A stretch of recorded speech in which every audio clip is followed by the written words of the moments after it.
Assalamualaikum warahmatullahi wabarakatuh. Saudara Muslim, setiap hari kita berlari mengejar dunia. Kita bekerja, kita sibuk, kita sering lupa tujuan hidup ini. Padahal, ada saatnya semua yang kita miliki, harta, jabatan, bahkan orang-orang yang kita cintai, tak lagi bisa menolong kita. Akan ada satu hari di mana kita hanya berdiri sendiri, menunggu keadilan Allah yang tak bisa ditolak. Lalu, apa yang bisa menjadi bekal kita? Apa yang bisa menjadi petunjuk agar kita tak tersesat? Jawabannya sudah Allah titipkan dalam satu surah yang kita baca setiap hari. Sebuah surah yang menjadi inti Al-Quran, doa paling agung, dan dialog paling mesra antara hamba dengan Tuhannya. Surah Al-Fatihah. Al-Fatihah, inilah pembuka setiap salat, kunci dari segala doa, dan inti dari Al-Quran. Surah yang pendek, hanya 7 ayat, tetapi di dalamnya terkandung samudera makna yang tak pernah habis digali.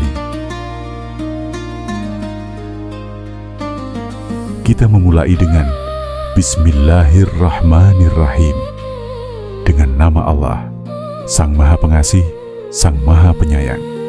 Inilah ikrar bahwa setiap langkah kita, setiap amal kita, tidaklah bernilai tanpa sandaran kepadanya. Dua sifat rahmat Allah disebut di awal, Ar-Rahman dan Ar-Rahim. Keduanya menegaskan, kasih sayang Allah meliputi semua makhluk, dan kasih sayang khusus yang tak terbatas diberikan kepada hamba-hamba pilihannya. Lalu kita membaca, Alhamdulillahi Rabbil Alamin.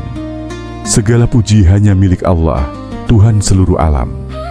Alhamdulillah bukan sekadar ucapan syukur, tetapi pengakuan tulus bahwa semua kebaikan yang kita rasakan, semua nikmat yang kita genggam, semuanya berasal dari Dia.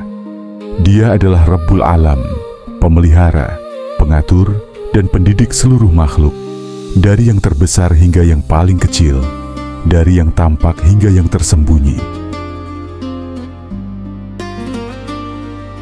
Kemudian Allah mengingatkan kembali, Ar-Rahmanir Rahim.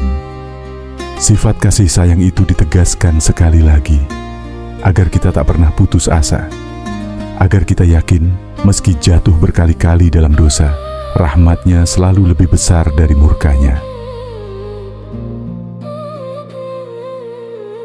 Lalu datang ayat yang mengguncang hati, Maliki Yaumiddin. Dialah pemilik, raja dan penguasa pada hari pembalasan. Hari ketika semua manusia akan berdiri, telanjang tanpa harta, tanpa pangkat, tanpa kuasa. Hari ketika segala amal akan ditimbang, dan tidak ada yang mampu menolong selain Dia. Penyebutan hari itu membuat kita sadar, hidup ini bukanlah permainan. Ada hari pertanggungjawaban yang pasti akan datang.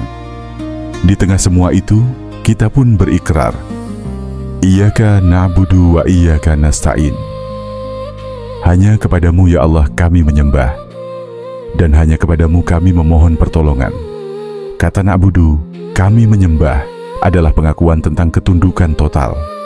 Dan nasta'in, kami memohon pertolongan, adalah pengakuan kelemahan. Hidup tanpa bimbingannya adalah kesesatan. Hidup tanpa pertolongannya adalah kehancuran. Maka doa terbesar pun dipanjatkan, Ihdinas syirathal mustaqim. Tunjukilah kami jalan yang lurus, jalan yang tidak bengkok, tidak condong ke kanan atau kiri, jalan yang membawa kami mendekat kepadamu. Allah pun menjelaskan jalan itu, Syirathal ladzina an'amta alaihim, ghairil maghdubi alaihim waladdallin. Jalan orang-orang yang telah Engkau beri nikmat, para nabi, orang-orang syalih, dan hamba-hamba yang Kau cintai. Bukan jalan mereka yang dimurkai, bukan pula jalan orang-orang yang sesat.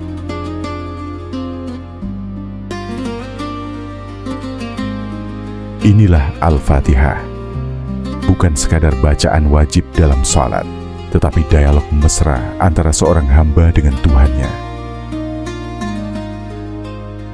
Siapapun yang membaca surah ini dengan hati yang hadir, ia seperti sedang bercakap langsung dengan Allah. Ayat demi ayat adalah jawaban, adalah ikrar, adalah janji, adalah doa. Maka, marilah kita renungkan. Setiap kali lidah kita mengucapkan Al-Fatihah, hati kita pun harus ikut bersujud. Karena di balik 7 ayat yang indah ini, Allah sedang memeluk jiwa kita dengan rahmat dan kasih sayangnya.